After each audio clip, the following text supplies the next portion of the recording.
Ya, kita masuk Efesus 2 ayat 14 sampai hari ini 22 ya.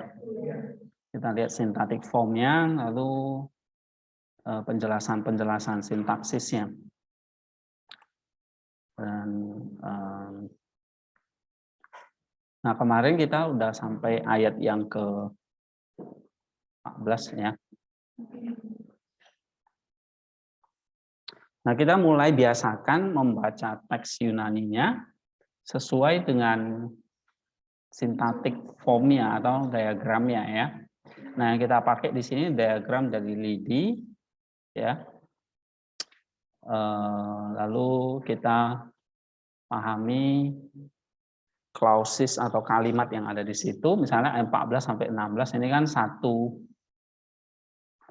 clause ya, satu kalimat dengan beberapa clauses atau anak kalimatnya.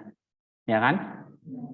Nah, ini di sini induk kalimatnya ya. Lalu ada berapa anak kalimat di bawah subjek ini? 1, 2 ya. Lalu 2 anak kalimat ini punya anak kalimat lagi yang ini, ya kan? Lalu kalimat yang ini, anak kalimat ini punya anak kalimat lagi. Anak kalimatnya ada 1, 2 ya. Lalu anak kalimat ini punya anak lagi 1. Lalu anak kalimat ini punya anak lagi ini. Jadi kamu lihat turun temurun gitu ya. Nah, maka ini disebut independent clause, induk kalimat, dan 2 ini disebut dependent clause. Ya, dependent clause-nya banyak ini ya, salah satunya ini, 2 ini ya. Lalu dependent clause ini ada turunannya 1 lagi ya kan? 1 yaitu katargesas. Nah, di bawah katargesas ini ada 2 lagi. Ya. Ada 2 kalimat ini 1, 2. Ya kan? Nah, terus di bawah ketise ini ada lagi 1 anak kalimat. Ya kan? Terus yang ini 1 lagi. Nah, kamu perhatikan di sini ini di sini ada 2 ya. Jadi 2, 3, 4, 5, 6, 7. Ya. Ada 7 dependent clause. Jadi, ya, ini kalau kita baca clausesnya ya. Nah, kemudian induk kalimatnya ini ada subjek. Subjeknya apa di situ?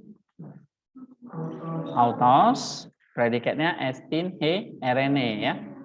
Ada gar di sini sebab atau dia adalah juru damai kita atau pendamaian kita ya. Baru dia itu Paulus jelaskan, subjeknya dijelaskan dengan ho poiesas ta amphotera en ya. Dia yang poisas, melakukan mempersatukan ya, melakukan persatuan atau 2 pihak menjadi satu, atau dia yang mempersatukan kedua pihak. Dan lusas, merubuhkan ya kan, merubuhkan di dalam dagingnya tembok pemisah, yaitu perseteruan. Nah, kemudian 2 ini dijelaskan lagi, ada katargesas, membatalkan ya kan, membatalkan hukum yang perintah ya, hukum perintah di dalam ordinansisnya atau dekret-dekretnya. Oke. Nah, kemarin kita udah bahas katargesas ini participle apa? Kita udah bahas ini ya, participle manner ya, manner dari manner dari poisas dan lusas. Ini katargesas. Katargesas itu berarti membatalkan hukum yang perintah-perintah tadi. Nah, baru sekarang kita lanjut ini ya. Supaya ini hina berarti conjunction apa? Conjunctionnya menjelaskan kata gesas, right? Berarti ini anak kalimat ya kan? Anak kalimat hina. Apa fungsinya? Menjelaskan kata kerja ini ya. Berarti dia hina ini apa? Kalian buat adverbial clause. Iya. Purpose. Adverbial clause purpose ya. Nah, kalau ada teman yang salah diperbaiki di situ tujuan. Purpose. Nah, itu di halaman berapa itu? Buka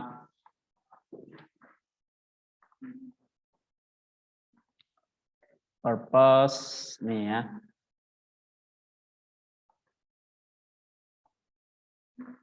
Adverbial clause purpose. Nih. Supaya. Nih ya. Hina plus subjunctive ya kan? Nah, ini purpose. Subjunctive kan diikuti. Benar ya kan? Ketise. Oke. Nah, hina ketise, tus, duo. Lalu, nah sekarang kita masuk ini ya. Hina ketise, tus, duo. Lalu, es, atau ketise, es, antropon, en auto.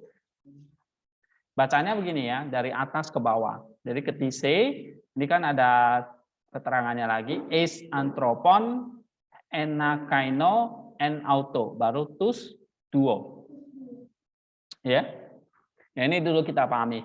Baru sebelum tus duo ada ini poion erenen. Ya, coba kita baca. Hina, ketise, es, antropon, ena kaino, en auto, poion erene, tus duo. Nah, ini satu kalimat ini. Atau satu clause. Clause hina ya. Lalu hina yang kedua, apokatalase toteo en somati diatus tauro ento somati eni diatus tauro baru tu amphoterus ya. Nah, sorry sebelum tu amphoterus ini apoteknas ten ektran en auto baru tus amphoterus. Nah, ini yang kita mau pelajari ini. You see, hina ketise. Nah, RSV-nya dulu. RSV-nya terjemahkan apa?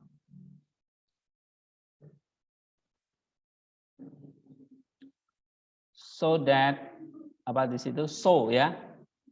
Benar ya? Hinanya itu diterjemahkan di sini so. Sorry, that ya. Di sini that. Kalau New King James pakai so. Ya. Nah, RSV itu dia pakai that, bukan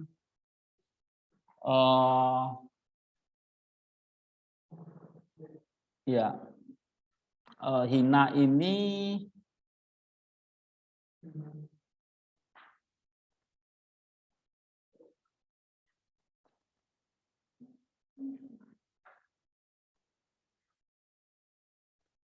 ayat 15 ya.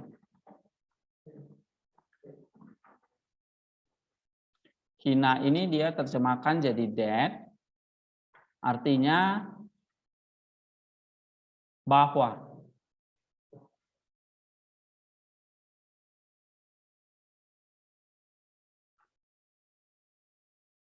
That he might create in himself ya. Di sini diterjemahkan that.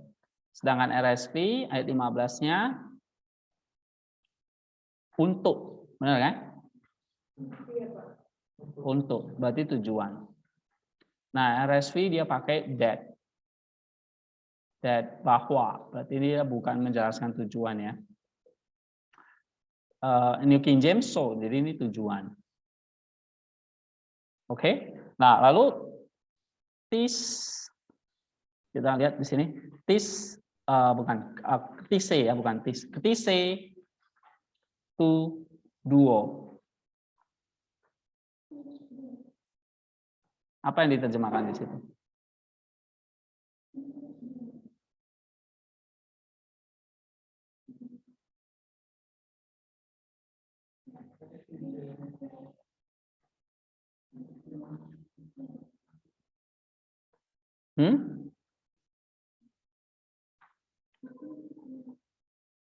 Ketise di situ diterjemahkan apa?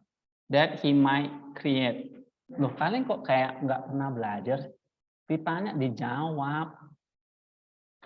Kok bingung-bingung? Ketise apa? He might. Ini kita bandingkan lagi, bandingkan RSP, cek punya teman. Aduh, ampun dah kalian ini. Ketise apa? Bandingkan RSP-nya enggak? Temannya ada enggak? Nah, ketise apa? Kan kita bandingkan dulu terjemahannya.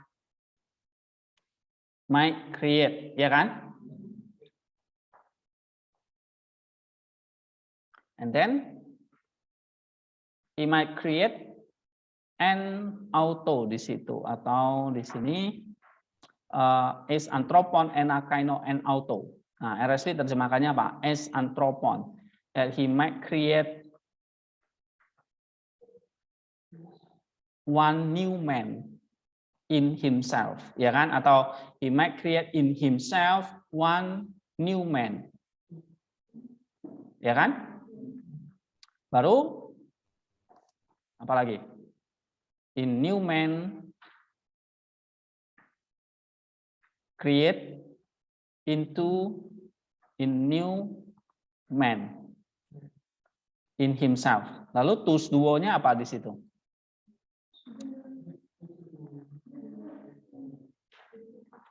Of the two, ya, in place of the two. Nah, LAI menciptakan keduanya menjadi satu manusia baru di dalam dirinya. Keduanya, menciptakan keduanya. Nah, LSI menerjemahkan in place of the two.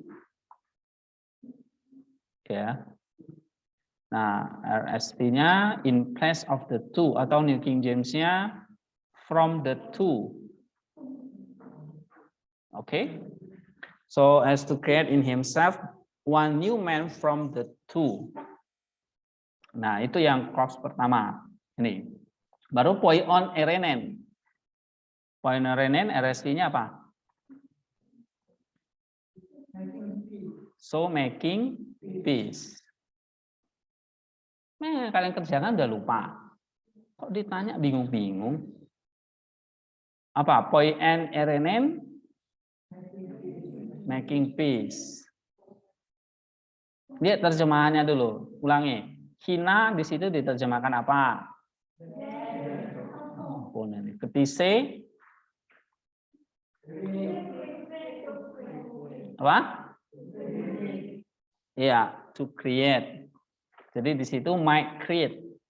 Terjemahannya ya, bukan kata artinya gitu. He might create. And then an auto in himself, ya kan? Is enakainon anthropon. Nah, apa itu? One new man. Ya. One new man. Duo, tus duo itu in place of the two. Poion erenen, so making peace.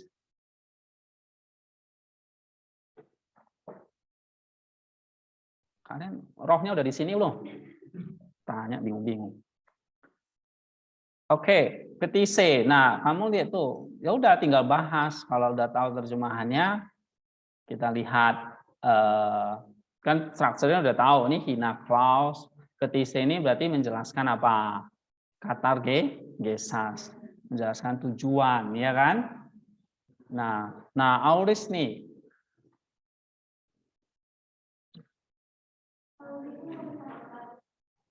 menciptakan satu manusia baru di dalam dirinya,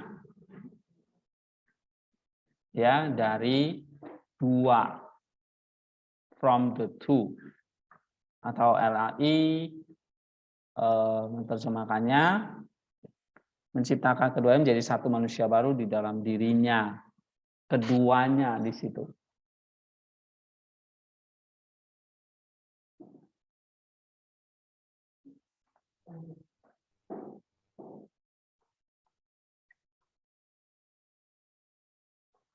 Aurisnya apa?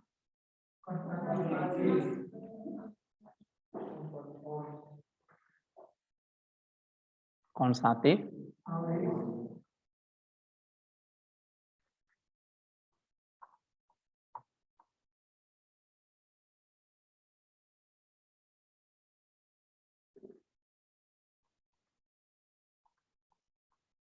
Nah, ini kalau di sini diterjemahkan that he might create in himself one new man in place of the two, so making peace, ya, ini kayak RSV. Kamu lihat di sini 15b, ya, creating one new being.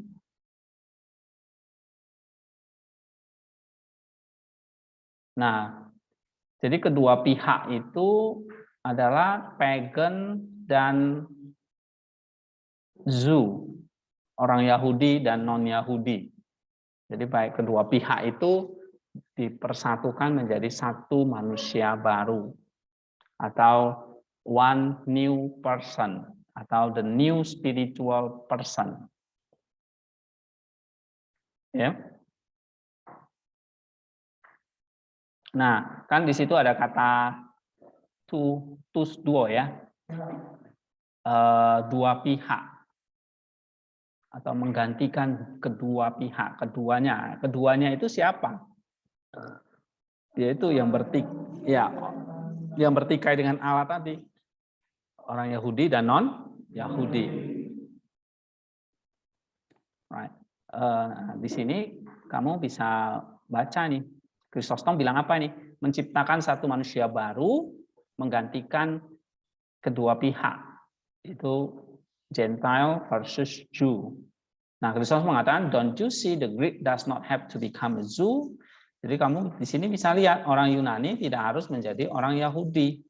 Baik sebaliknya, orang Yahudi harus menjadi orang Yunani, karena kedua-duanya sudah masuk ke dalam satu kondisi yang baru. Ya, tujuannya bukan membawa orang-orang percaya non-Yahudi seperti Yunani ini masuk ke dalam kepercayaan orang-orang Yahudi, tapi keduanya itu memang diciptakan menjadi yang baru, yaitu di dalam Kristus. Sehingga Paulus di sini menggunakan ketise, artinya menciptakan, bukan mengubah atau change. Ya kan? Bukan orang Yunani itu diubah jadi budaya Yahudi atau jadi orang Yahudi. Bukan diubah, tapi create, menciptakan yang baru. Nah, ini to point out the great effect of what God has done, untuk menunjukkan apa karya Tuhan yang telah membawa dampak kepada mereka. Even though the creation is invisible, it is not less a creation of its creator. Ya, walaupun penciptaan ini tidak kelihatan, tapi bukan berarti tidak ada penciptaan dari sang pencipta. Nah, itu. So creating, di sini creating berarti baik orang Yahudi maupun orang Yunani sekarang sudah dipersatukan menjadi satu manusia baru. Nah, maka itu kata ketise yang dipakai, menciptakan. That is auris, berarti one momentum at a time. Nah, kita lihat mau aurisnya, cek, coba buka auris itu. Halaman berapa?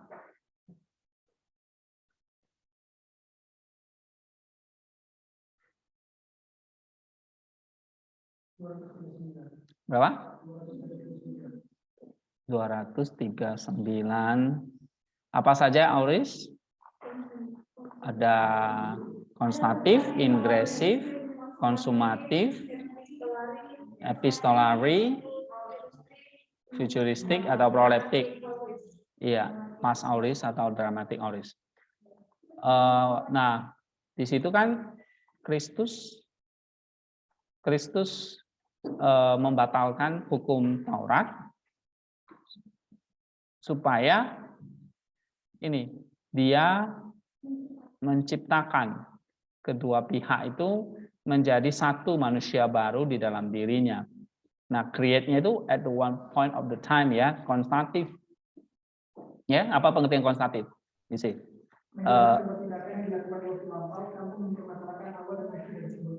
Right. Jadi this is the field action as a whole, taking no interest in the internal working of the action. It describes the action in summary fashion without focusing on the beginning or the end of the action specifically. Jadi at the moment of time, pada satu ketika di masa lampau terjadi satu tindakan mencipta itu. Jadi so this is the momentum ya, atau fact-nya ya. Jadi menekankan pada fakta terjadinya, bukan nature-nya. Oke, misalnya contoh tadi that reign from Adam until Moses, atau tadi menciptakan satu manusia baru. Nah ini, oke ini Auris kita udah bahas tus duo, di sini akusatif direct object ya. Jadi menciptakan kedua pihak. Is anthropon, enakaino. Is-nya ini kan preposisi akusatif kan? Nah, you see that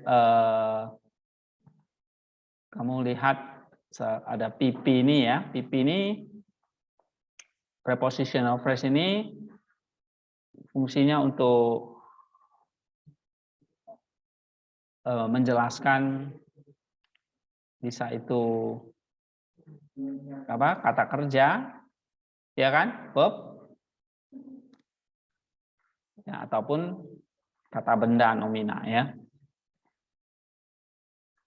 Nah, kalau misalnya kamu lihat, kita udah pernah bahas juga ini, yang punya fungsi untuk menjelaskan sebuah kata ataupun sebuah kalimat, itu bisa case, kasus, ya, infinitive, participle, ya kan? Nah, 3 ini. Dan juga satu lagi namanya conjunction. Nah, ini case. Case itu nanti dia bisa berpasangan dengan preposisi. Ya. Nah, ini infinitive sampai conjunction ini nanti membentuk clause ya. Kalau case ini membentuk phrase, frasa. Ini phrase ya. Phrase ini clause. Ya, jadi either phrase dari kasus ataupun infinitive, participle, conjunction, dan relative pronoun. Ya, masih ingat ini ya. Ini membentuk yang namanya clause. Oke, bukan phrase lagi, tapi clause. Kalau phrase ya dari kasus, case, misalnya diikuti oleh preposisi seperti ini. Is, ada kasusnya nih, anthropon. Ya kan? N, ini preposisi kan? Lalu ada kasusnya auto. Ini banyak ya, misalnya ini N lagi, somati, ini kasus. Dia ini preposisi, lalu ini ada kasus lagi. Nah ini namanya, case ini bisa membentuk namanya prepositional phrase. Nah, gunanya untuk menjelaskan sesuatu, misalnya menjelaskan kata kerja, berarti dia jadi adverb. Ada berapa tuh? Adverbial, terus adjectival, lalu substantival. 3 ini jangan lupa. Kalau adverbial berarti menjelaskan kata kerja. Adjectival kata benda, atau dia berfungsi sebagai kata benda. Nah, 3 ini baik ada di dalam kasus. Kalau dia kasus itu bisa menjelaskan adverbial secara adverbial, atau bisa juga menjelaskan kata benda. Adjectival, ya kan? Atau dia bisa sometimes case itu misalnya kayak adjective case, adjective itu ya dia bisa berfungsi sebagai substantif.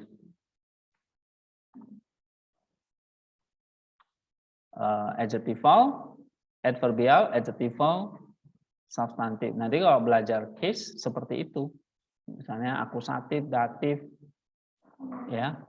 Nah, akusatif atau datif dia bisa seperti adverbial, atau dia bisa menjelaskan kata benda, adjectival, ya kan? Nah, gitu. Oke. Nah, kalau di situ kalian jelasin nggak? Misalnya is anthropon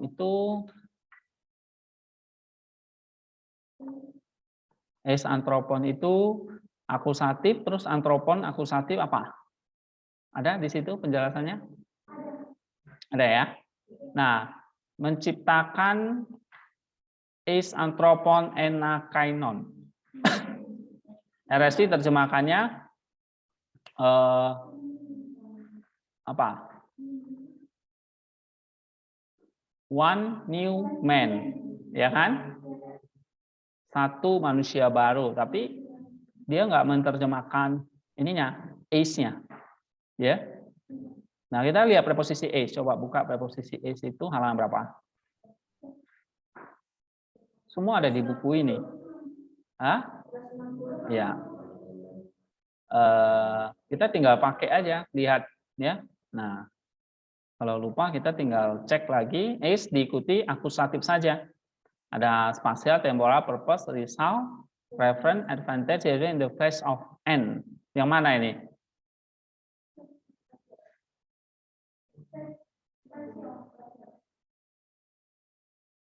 Apa? Into. Or menciptakan is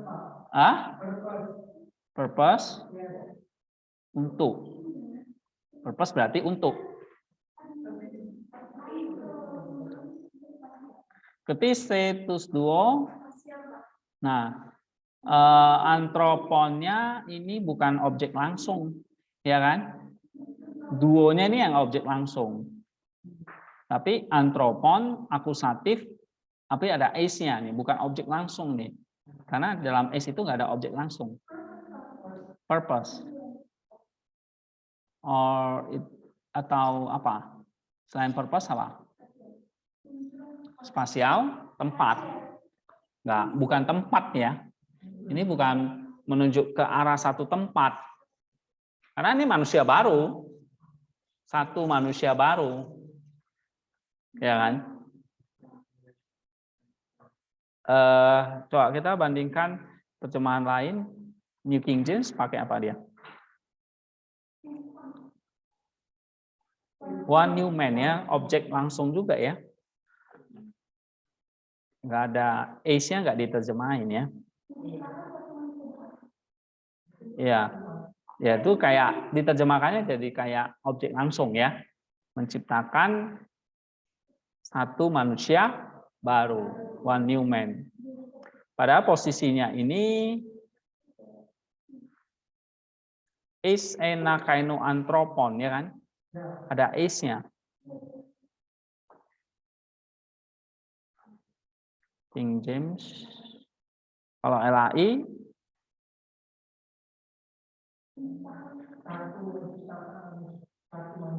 menciptakan keduanya menjadi, ya, ada kata menjadi. Menjadi berarti ini menjadi satu manusia baru. Jadi menciptakan keduanya ke dalam satu manusia baru. Jadi kayak spasial, into ya. Jadi kayak satu wadah. Right, spasial. Into ya. Jadi menciptakan keduanya kayak dileburkan jadi satu. Misalnya hidrogen sama oksigen dicampur jadi satu. Atau apa ya, yang dicampur jadi satu itu akhirnya menghasilkan satu wadah gitu. Atau satu tempat. Nah, is antropon, jadi is enakaino, is-nya ini spasial. Bukan purpose, bukan menciptakan keduanya supaya jadi satu. tapi menjadi satu wadah spasial, into ya, bukan for. Ya. Is anthropon.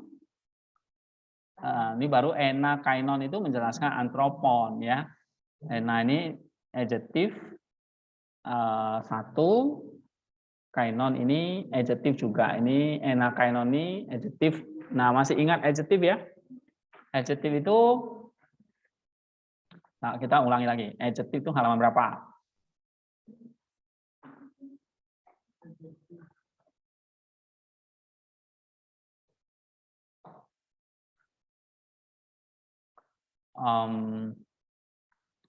Ada namanya atributif dan predikatif. Jadi, ya, predikatif.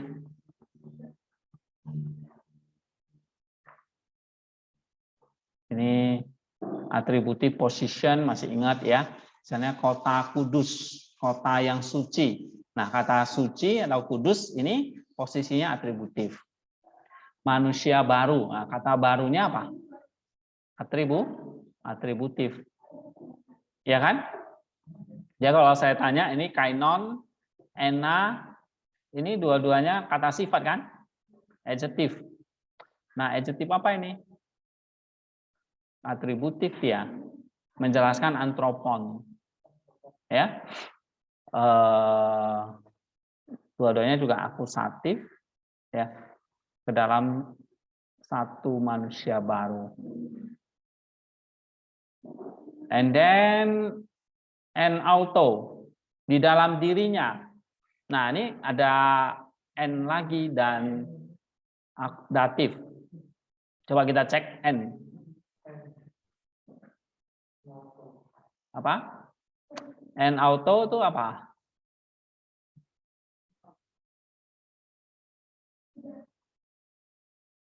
Ada datif itu spatial, temporal, association, causal, instrumental, reference, manner. Standar yang mana? Instrumental. Hah? Instrumental. And auto di dalam dirinya ya, sphere ya, spasial ya. Apa?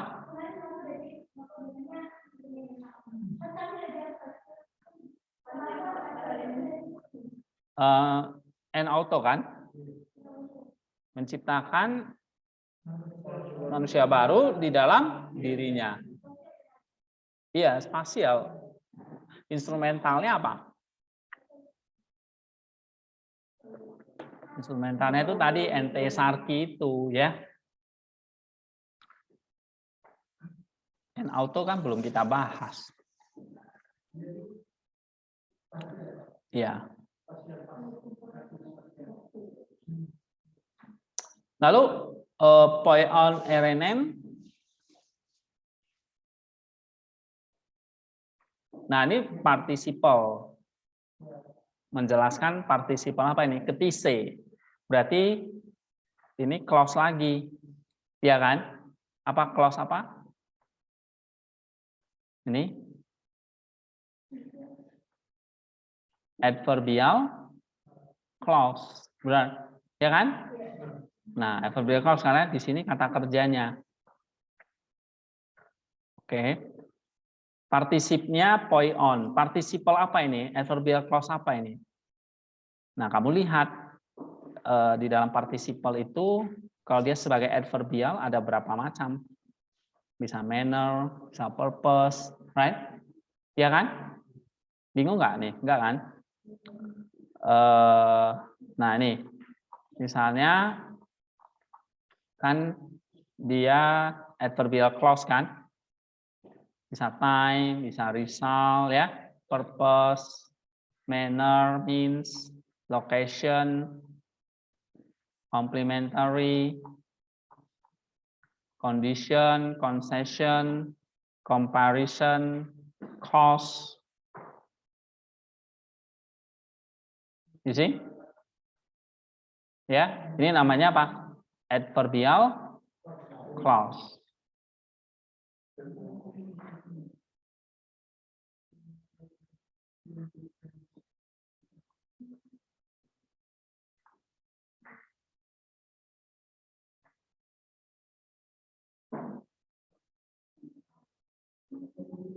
Adverbial clause atau dari participle ya. Ya. Nah, kamu bisa lihat yang participle juga. Misalnya participle yang adverbial apa saja? Coba buka participle-nya. Nih. Participle itu bisa sebagai adverbial ya. Sebagai adjectival, bisa sebagai substantival ya. Atau verbal. Nah, kamu lihat sebagai adverbial di situ halaman berapa tuh?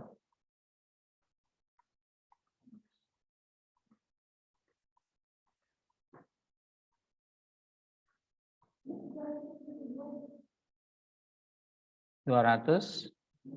Oke, ini ya.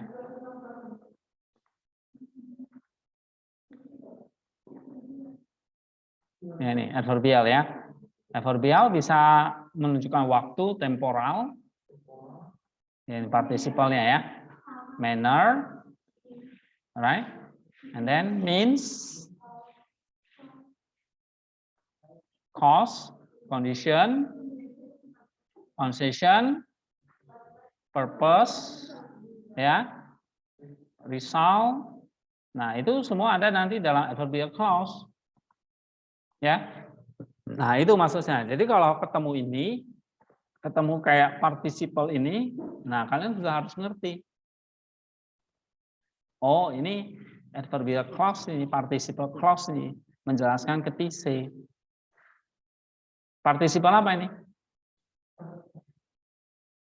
Purpose. Kamu lihat, menciptakan kedua pihak ke dalam satu manusia baru di dalam dirinya. Jadi dua-duanya spasial. Lalu poion erenen. Nah, poion erenen itu RSV terjemahkannya apa? So making peace. LAI terjemahan dan dengan itu mengadakan damai sejahtera. Ya kan? Supaya kedua pihak itu jadi satu manusia baru, maka itu mengadakan atau menciptakan damai sejahtera. Maka di sini hasil atau tujuan? Tujuan. So making peace. Apa beda hasil dan tujuan? Kalau LAI dengan itu mengadakan damai dan dengan itu mengadakan damai sejahtera. Kalau RSV so making peace ini so ini berarti tujuan ya.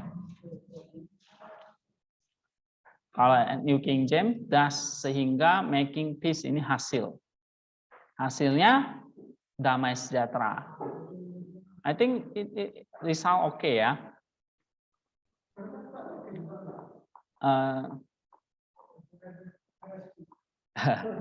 Coba kita lihat difference-nya apa sih bedanya supaya kita nggak tebak-tebak nih ya. Purpose and result.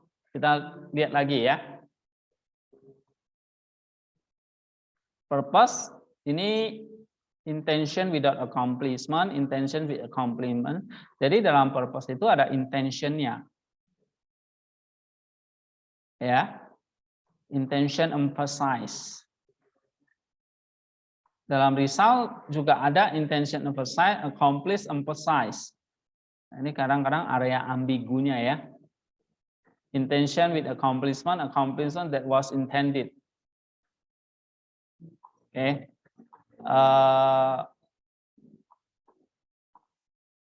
Nih ya. Kita lihat definisinya dulu. Kalau result itu indicate the actual outcome or result of the actions of the main verb. Jadi mengindikasikan outputnya, output hasil atau outcome-nya atau outputnya, hasilnya dari tindakan itu. Nah, sedangkan purpose or telic namanya ya. Ini The purpose of the action of the we-need verb. Tujuannya.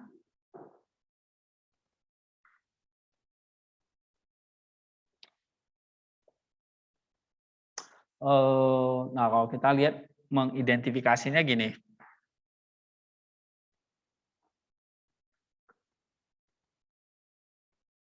Antara purpose dan result ya. Misalnya saya bikin contoh.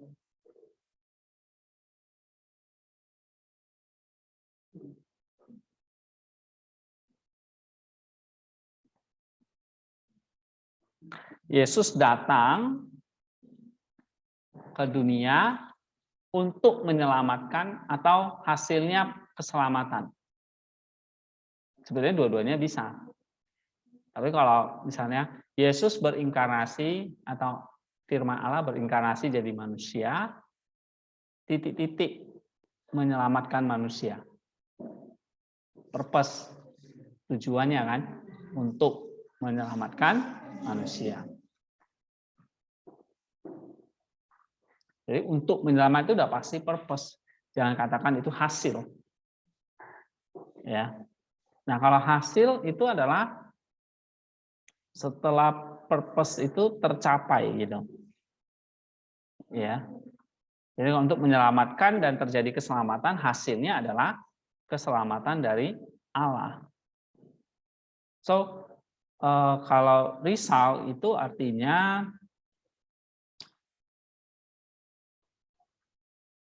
emphasize what the action of the member actually accomplish.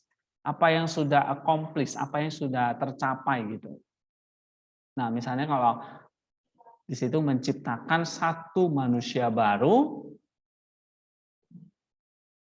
maka kalau itu tercipta satu manusia baru, hasilnya adalah damai sejahtera. That's the result. Ya, that's the result. Hasilnya menciptakan satu manusia baru. So the result hasilnya adalah damai sejahtera.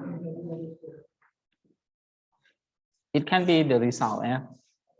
It should be a result, hasil itu. That's not the purpose, bukan tujuan. Ya. Nah, coba kita minta bantuan Bapak Gereja ya. Mereka terjemahkannya apa ini? Nah, kalau bingung gini kita konsultasi nih. Nih, making peace. Ya, kita konsultasi nih. Nih. Ya kan? Ini yang kita bingung kan? Result atau purpose nih? Nah, kalau kita baca misalnya Chrysostom mengatakan making peace may mean their peace with God or with one another. The focus is primarily on peace with God as is made clear by what follow. Siapa itu? What does he say? He has fully reconciled both God to God in one body through the cross. He did not say to some degree reconciled. Oke, di sini kalau kita lihat damai antara Allah dan pendosa ya, atau kita ini orang berdosa, either Yahudi dan non-Yahudi. Nah, making peace ini artinya their peace with God or with one another. Jadi damai mereka bersama dengan Allah ataupun dengan sesama. Tapi fokusnya adalah kepada Allah. Jadi dibuat jelas. Apa yang dia katakan? Dia mengatakan bahwa fully reconcile both to God, reconciliation by Allah in one body through the cross. Jadi Paulus nggak mengatakan to some degree reconcile atau reconcile-nya pada derajat tertentu, tapi fully reconcile, sepenuhnya rekonsiliasi. Even before this human nature was in principle reconcilable, as we see in the righteous and before the law. Nah, reconcile-nya to God through the cross ini ayat 16 nanti. Ya kalau kita baca ini making peace-nya ini adalah hasil dari tadi penciptaan manusia baru itu. Jadi kalau Kristus menciptakan satu manusia baru, maka mendatangkan apa? Kedamaian. Nah, kalau kita mengatakan itu tujuan, berarti it can be, karena ini ada area ambiguity. Kalau itu purpose, berarti memang ada intention yang emphasize. Nah, kalau purpose menekankannya apa? Intention. Intensi. Kesengajaan yang mau dicapai.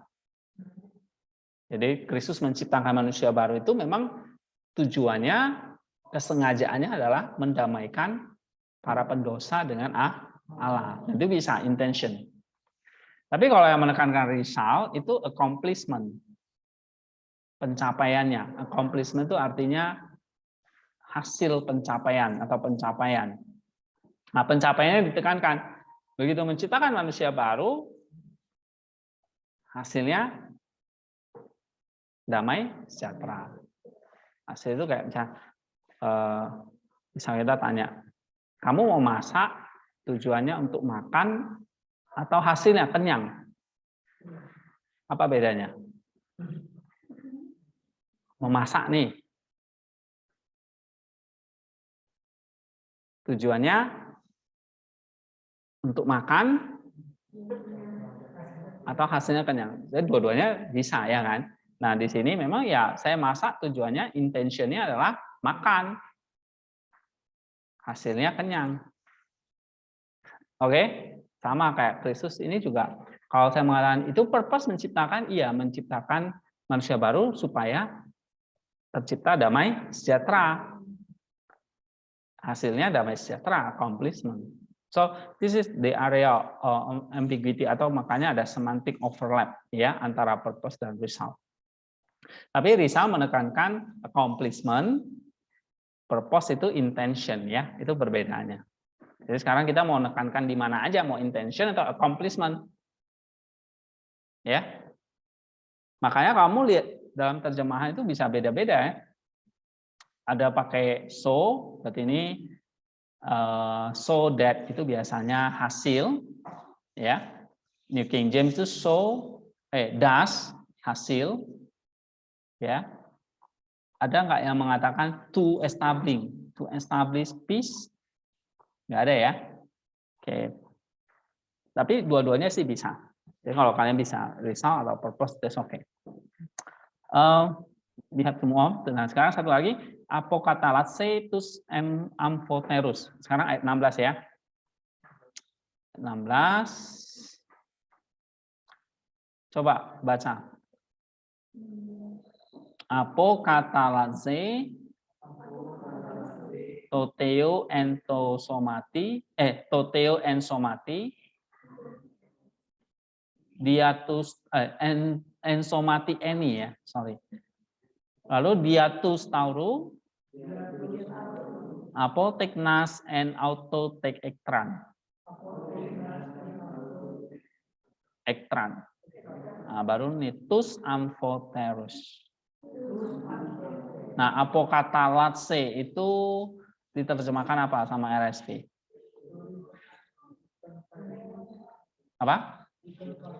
Might reconcile, ya. Might reconcile. And then ini toteo apa? God, ya. Might reconcile us to God. Alright, to God, and then ensomati any, apa di situ? Hah? Dalam satu tubuh, atau in one body, and then diatus tauru. What? Through the cross, ya kan? Through the cross. Next, apoteknas and auto. Apa? Apoteknas and auto. Apoteknas and auto. Di situ.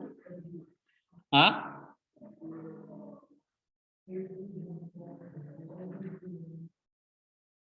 Apa?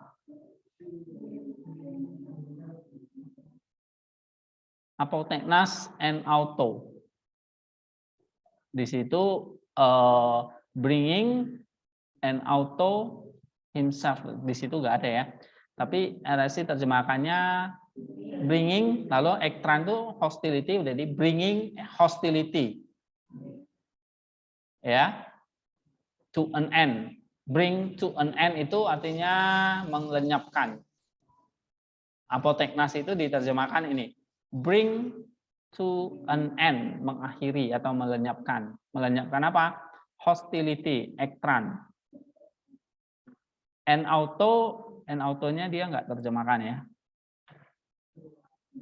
Ya. Saya juga kurang tahu nih kenapa nggak dia terjemahkan and auto in himself ya. And autonya baru to amphotherus. Both ya, kedua pihak. Oke. Di sini keduanya atau both. Ya kan? Oke. So he might reconcile us both to God in one body through the cross, thereby bringing the hostility to an end. Ya, tapi en autonya kenapa nggak diterjemahkan ya sama mereka? Ya. Oke, nggak apa-apa. Nah, sekarang kita cek nih. Nah, ini kan hina yang kedua ya. Subjunctive auris. Maka auris apa ini? Apokatalatso. Ketemu auris kan? Dan subjunctive. Subjunctive ini menandakan purpose ya. And then auris merekonsiliasi kedua pihak. Nah, konstantif ya kan sama kayak petise. Jadi dia mencipta lalu merekonsiliasi. Merekonsiliasi atau konsumatif atau konstantif. It can be konsumatif. Coba kita cek konsumatif itu puncak. Or just konstatif? No. Halaman berapa itu? Ingresi berarti mulai mendamaikan. Halaman berapa dulu nih? Auris 239 ya.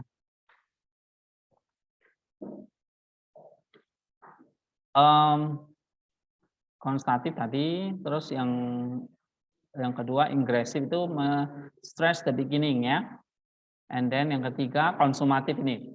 Konsumatif or culminative, it means that the cessation of an act or state. Ya, stress the culminatifnya, puncaknya.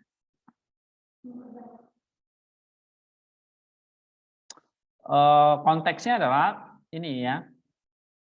The act was already in progress and the auris then brings the action to a conclusion. Kepada satu kesimpulan.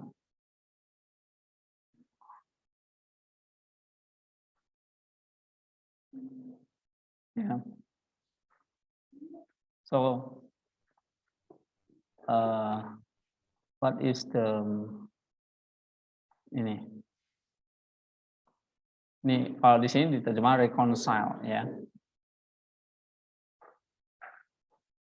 Reconcile to God. Oke.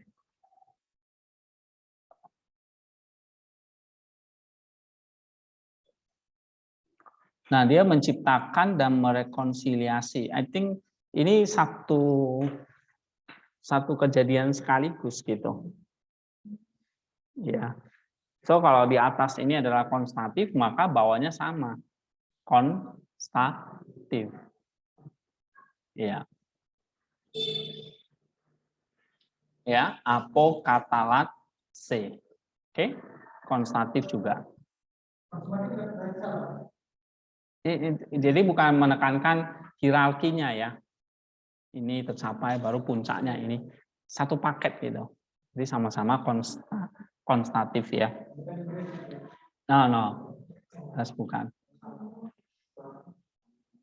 Oh, so kalau ini ketise dan apokatalatse. Jadi Yesus menciptakan satu manusia baru. Ya di saat itu juga merekonsiliasi kedua yang berdosa itu kepada Allah. Jadi sekaligus gitu.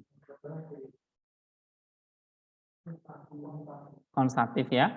To amphoteros ini akusatif direct object. To theo datif ini indirect object ya, merekonsiliasi kedua pihak kepada Allah. Datifnya ini apa? Datif indirect object.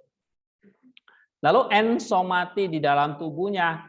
Nah, ini ketemu N ini. Spasial ya. Dalam tubuhnya.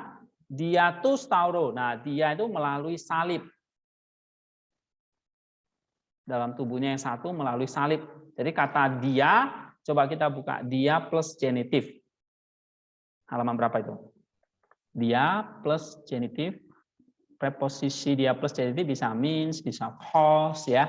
Nah, kalian pilih apa itu? Apa?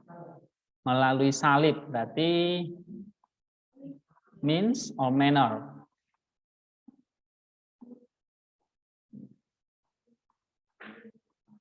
Or cause. Nah, ada berapa means dengan genitif? Agency, means, spasial, temporal. 4 ya. Agency, means, spasial, temporal. Yang mana?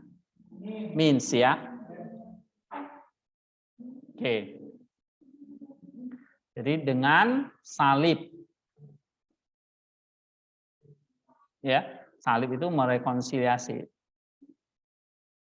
Means, dengan alat apa merekonsiliasi? Ya, dengan salib.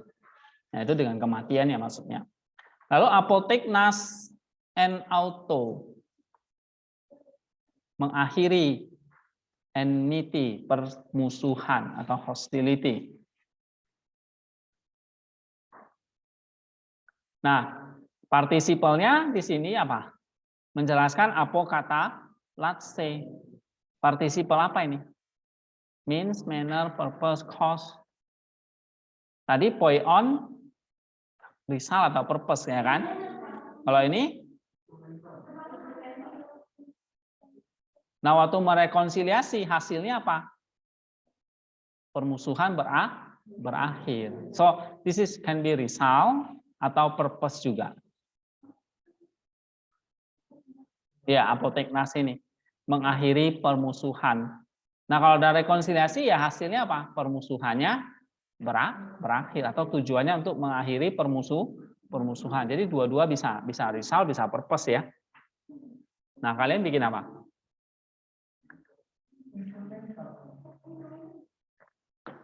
Apoteknasnya? Bukan dong. Means-nya kan tadi salib.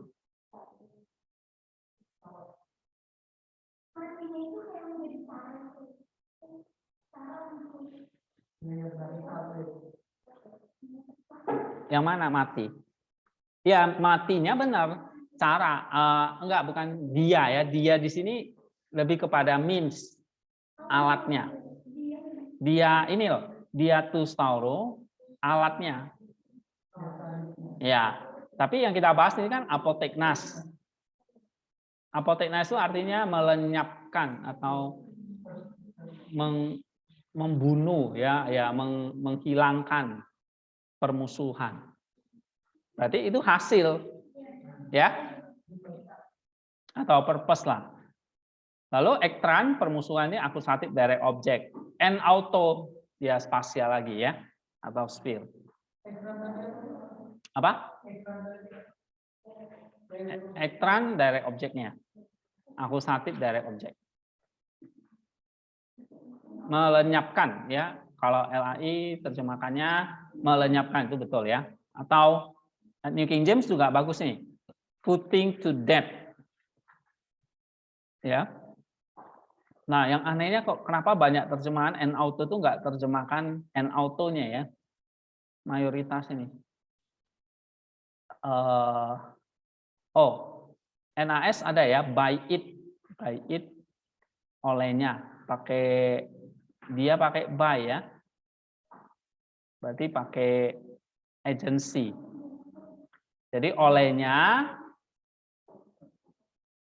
ya Oh, mereka pakainya pada salib ya. En auto itu diterjemahkan salib ya. Bisa. Karena orang ketiga untuk benda bisa. Bukan he tapi it. It-nya itu maksudnya salibnya. Jadi melenyapkan perseteruan kayak terjemahan baru itu pakai en auto pada salib itu. Ya. Tapi New King James RSV itu silent itu, nggak diterjemahkan sama mereka. En autonya apakah dalam diri Yesus atau salibnya? Ya. Yang ini loh. En autonya. En auto itu maksudnya salib. Saya pikir biasanya en auto itu ya di dalam diri Yesus ya. Bukan menunjuk pada salib ya. Ya, saya nggak tahu LAI terjemahkannya salib pada salib itu. Itu maksudnya en auto. New American Standard juga pakai by it. Maksudnya cross itu. Oleh salibnya permusuhan dilenyapkan atau dimatikan. Ya, apoteknas ini aktif ya, melenyapkan permusuhan di dalam dirinya. I think ini ya, spasial lebih tepat. Walaupun n itu, coba kita lihat preposisi n, bisa diikuti cause ya, atau by ya, instrumental ya kan. By terus diikuti adatif itu bisa instrumental. Tapi juga bisa spatial sphere ya.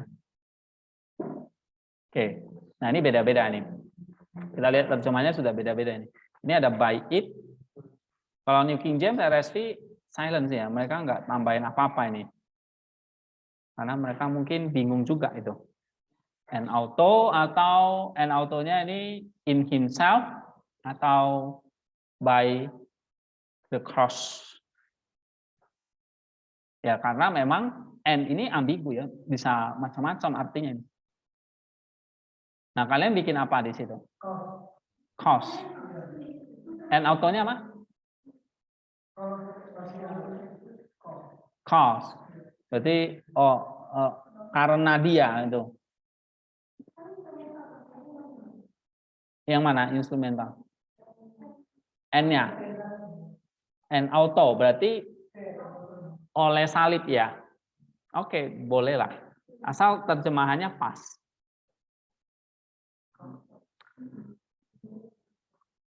Ya, ada terjemahannya pakai en auto itu by it.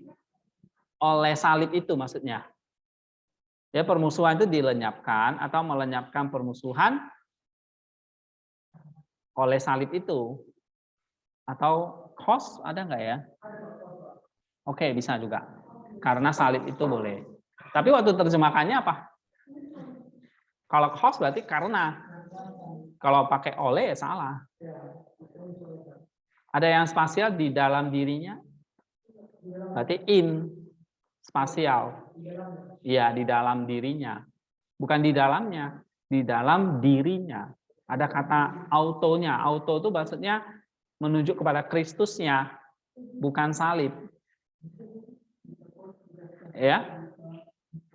Nah, kita coba lihat apa kata Bapak Gereja di sini. Ada nggak dia jelaskan?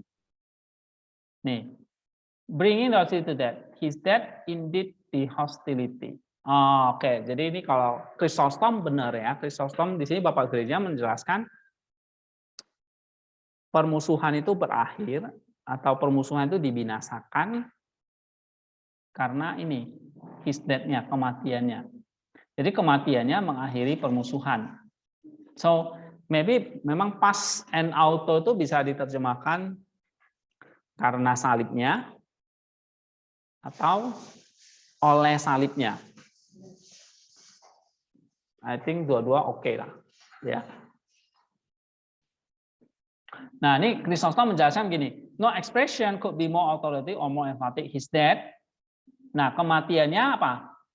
Membunuh musuh, melukai dan menghancurkan musuh. Permusuhan maksudnya. Apa di sini permusuhan?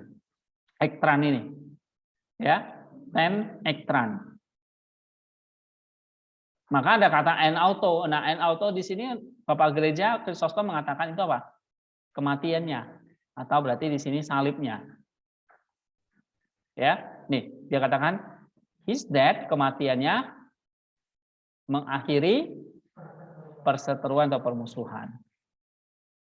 And he not only did the work but suffer for it. He did not say that he dissolved it. He did not say that he put an end to it. But he used the much more forceful expression, he killed. Nah, ini dia. Jadi menariknya Paulus menggunakan kata membunuh. Bukan hanya mengakhiri ya, tapi dibinasakan permusuhan itu. Ini kata yang lebih tegas gitu. Ya.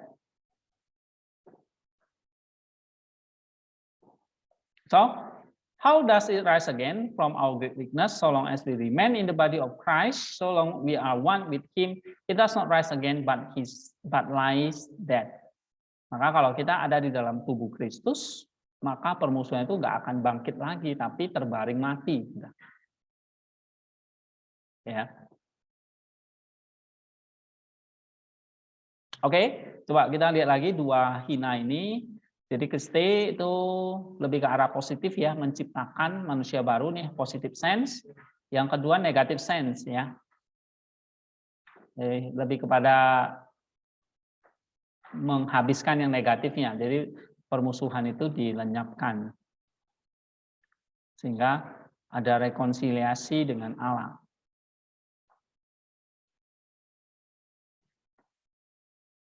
So, look at that. Kita lihat kesimpulannya ya, 3 ayat ini.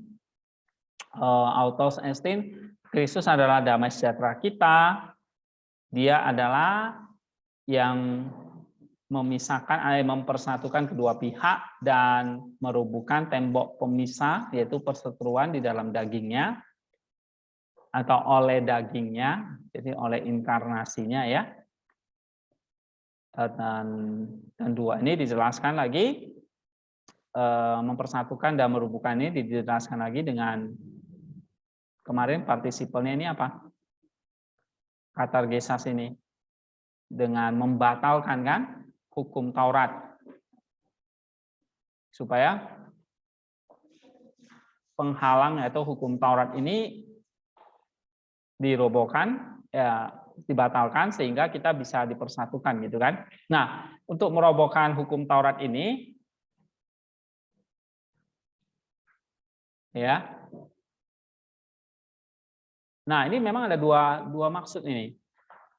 Bisa merobohkan hukum Taurat ini maksudnya adalah dua macam ini. Maka hina itu diterjemahkan di sini that, artinya bahwa ya. Bahwa. Nih. Atau satu lagi ini bisa artinya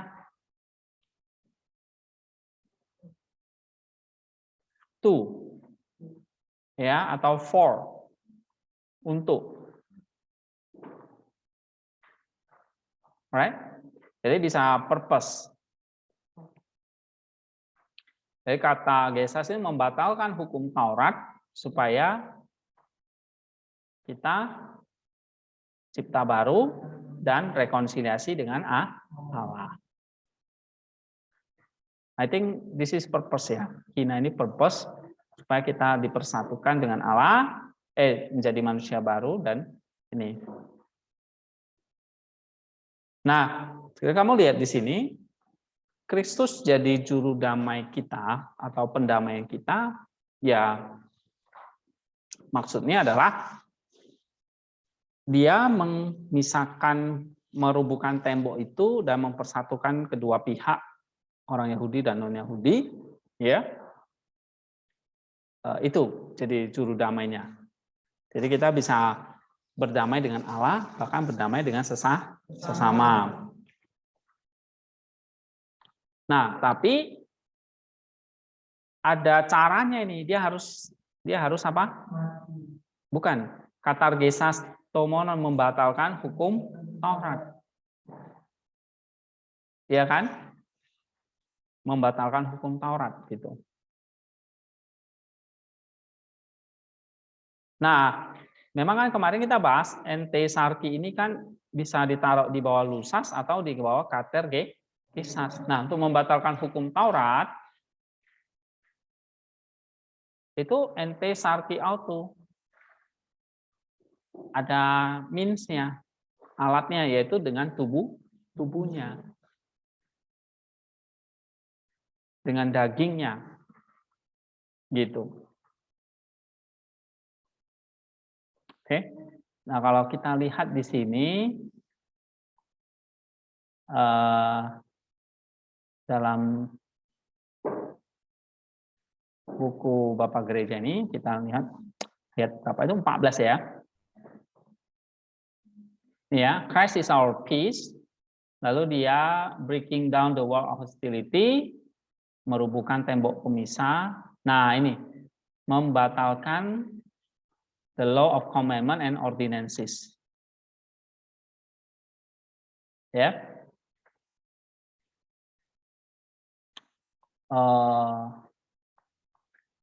Mana tubuhnya ini ya?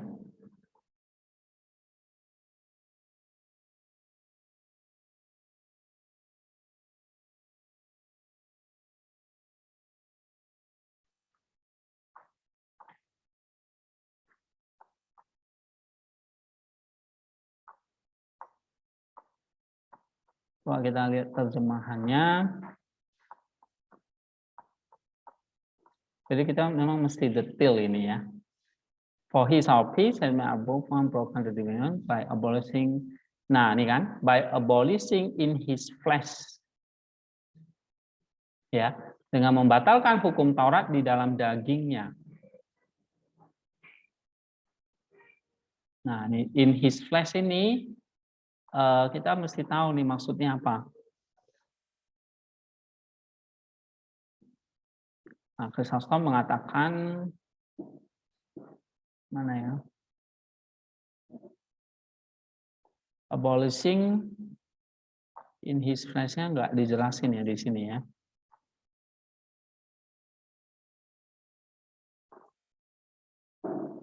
Jadi kalau kamu lihat RSV menerjemahkannya ayat 14 lagi. Ini ya. Abolishing in his flesh. New King James juga sama ya. Abolish in his flesh. Ya. Dia membatalkan di dalam dagingnya.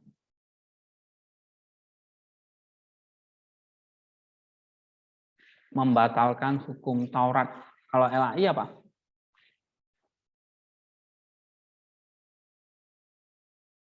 Membatalkan hukum Taurat dengan matinya sebagai manusia, dia jelasin di situ ya.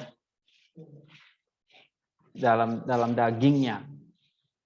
By abolishing in his flesh the law of commandment. Oke. Jadi LAI tambahkan dengan matinya sebagai manusia gitu. Padahal kata mati belum ada di situ. Cuma hanya ente sarki auto, ya kan? Jadi membatalkan, merubuhkan tembok pemisah. Kalau di sini kan ente sarki autonya di mau merubuhkan kan. Nah kalau di terjemah RSV-nya di bawah katargesas, membatalkan. Jadi membatalkan hukum Taurat di dalam dagingnya. Ya. Nah apakah dagingnya ini menunjuk inkarnasinya atau kematiannya?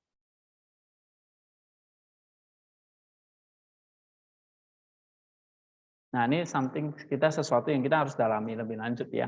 Saya juga belum terlalu baca mendalam ini, sehingga nggak bisa komentar. Tapi kalau kita lihat di sini, nih ya, Chrysostom mengatakan hukum itu menjadi tembok pemisah sebetulnya.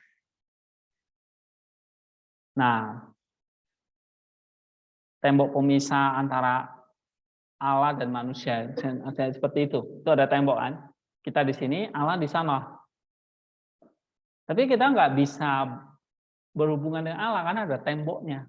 Temboknya inilah yang disebut sebagai apa? Hukum Taurat. Nah, Kristus datang merubuhkan tembok itu.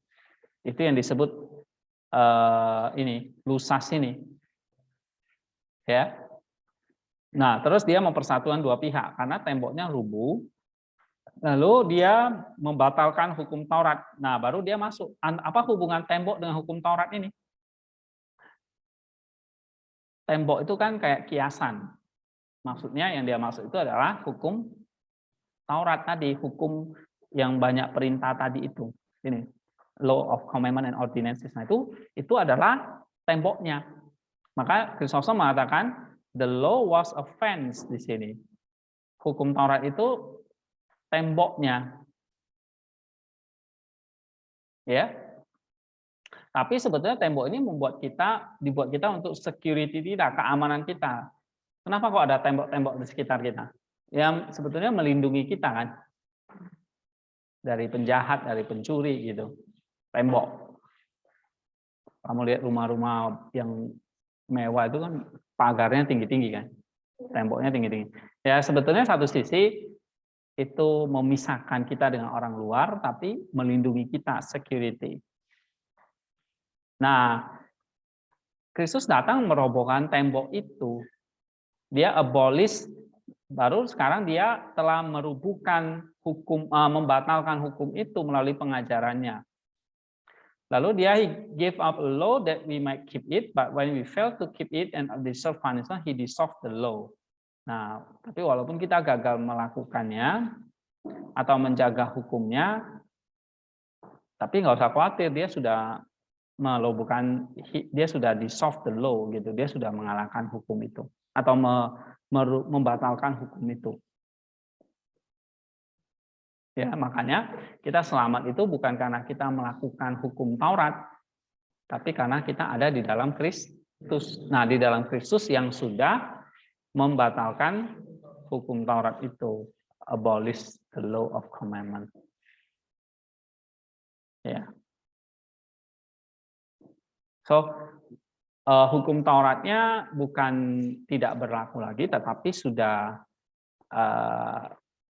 digenapi sebetulnya di dalam hukum Taurat, di dalam diri Kristus itu.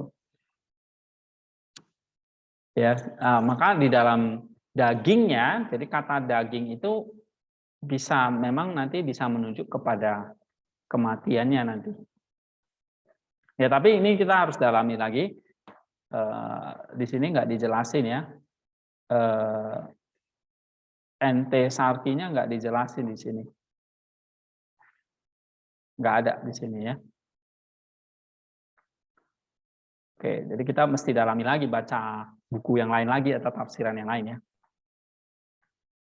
Tapi seperti yang saya jelaskan minggu lalu, di dalam dagingnya ini menunjuk kepada inkarnasi dia ya, menjadi manusia itu.